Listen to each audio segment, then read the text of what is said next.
Hello there, PUPians. I am Jenny and I'm here with... It's your boy, Josh. Welcome to our podcast series, which is Understanding the Segment. Partner, may papakita ko sa yung philosopher ngayon. Tingnan natin kung tama ang magiging pronunciation mo. Kasi marami nagkakamali dito. Maurice, Jinjak, Merlepon. Naku partner, isa ka sa mga nagkamali. Ang tamang pronunciation nito ay Maurice Jean-Jacques Merleau-Ponty. Aba, pakahirap naman palang bigkasin eh. Pero bakit nga ba kailangan nating bigkasin yung kanyang pangalan? Kasi nga, partner, sa kanya iikot ang podcast series for today. Nowadays, especially in our generation, mental health is a very crucial problem in our society. Ika nga, di ba? Mahalaga na dapat natin itong ingatan at pahalagahan. And for you to have that capability, mahalaga na kilala mo ang iyong sarili. Di ba, partner? True ka dyan, partner. Kaya naman, ngayong araw, ang ating segment ay iikot from understanding the segment to understanding the self.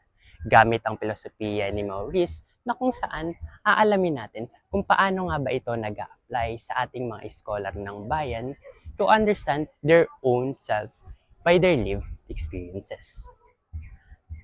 Kaya, tara na't samahan niyo kami upang kumustahin ang mga scholar ng bayan at kung kilala pa ba nila ang kanilang sarili. Pero teka, kilala mo ba, partner, ang iyong sarili? Aba, napakagandang tanong yan, partner ha. Pero sasagutin ko yan kapag nakamusta na natin yung ating mga scholar ng bayan dito sa PU. Tara? Tara! So we're here with Crizel. Timothy po. Hi, I'm Love. So for our first question, kilala mo ba si Maurice Jean-Jacques Merleau-Ponty? Yes, kilala ko siya. Yes po.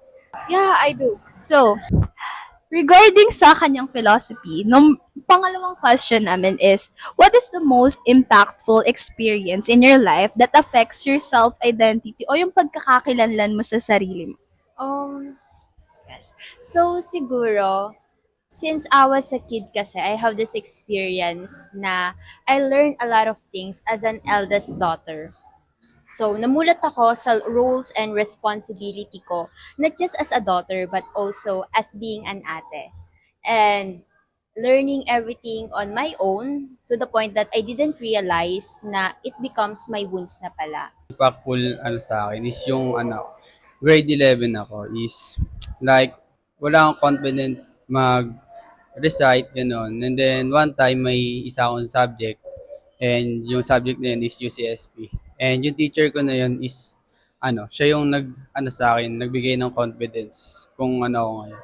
Like, dahil one time is nagkaroon kami ng contest sa Mr. UN and siya yung nag-handle ng contest na yun. Then ako yung pinili niya na sumali kahit na ayaw akong sumali doon. Pero sumali ako dahil hindi ko gusto, dahil gusto ko.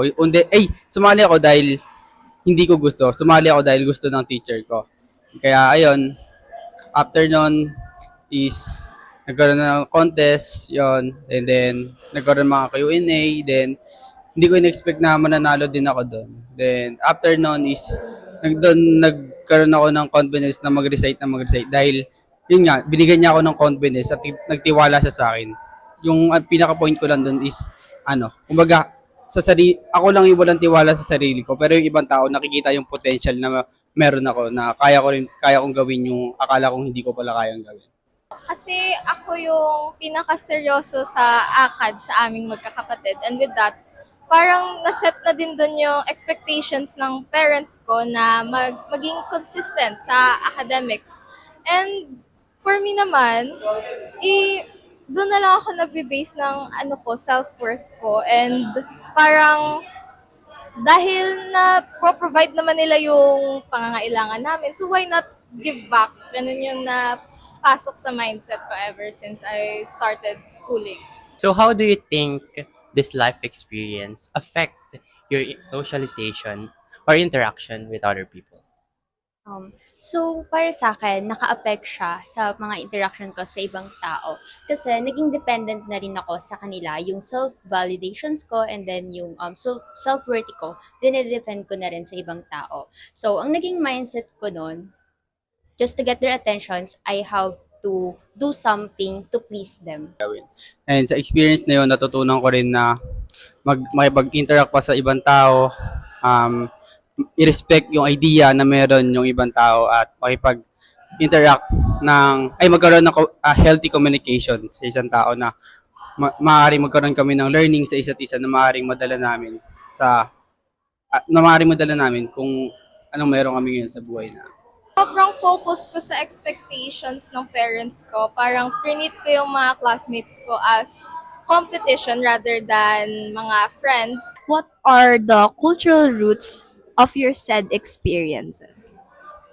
For me, I think the Filipino cultural roots ng experience ko is because meron tayong culture na when you are the eldest daughter of the family, you are called as a strong, brave, and independent in any situation. Pagiging mahihain or wala akong self-confidence, parang wala akong confidence sa mga sinasabi ko, kaya doon nagsisimula yung pagiging mahihain namin.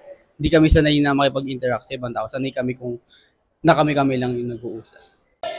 One of the cultures natin kasi is pagiging family tied masyado, and we're so oriented with our family that sometimes we forgot to choose ourselves sometimes. How does this experience shape your self-identity o yung pagkakakilanlan mo sa sarili mo?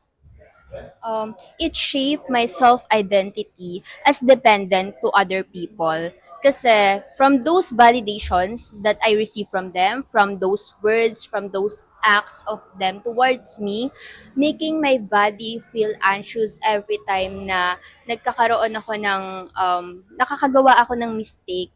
Parang pakiramdam ko minsan, anytime, iiwanan nila ako. Kasi yung full potential ko na doon ko na point out na ako yung taong may kakayahan pala, na may tiwala ako sa sarili ko.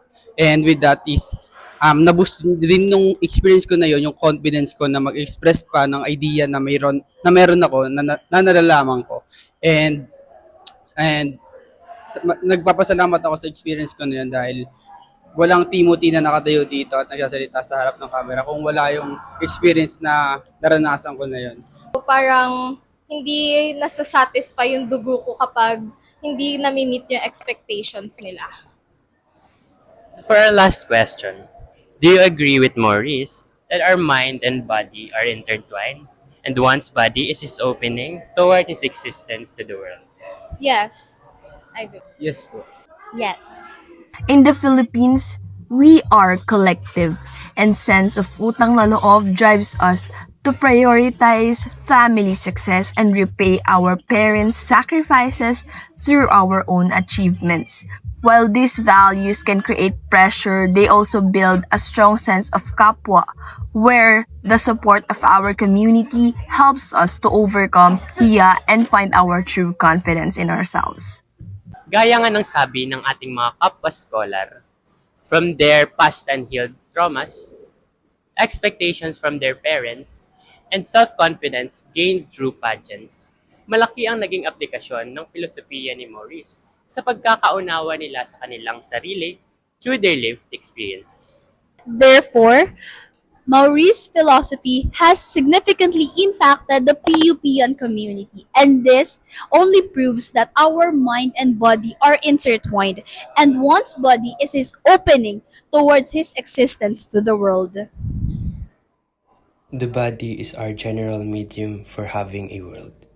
We know not through our intellect, but through our experience. True reflection presents me to myself not as idle and inaccessible subjectivity, but as identical with my presence in the world and to others. As I am now realizing it, I am all that I see. I am an intersubjective field, not despite my body and historical situation, but on the contrary, by being this body and this situation, and through them, all the rest.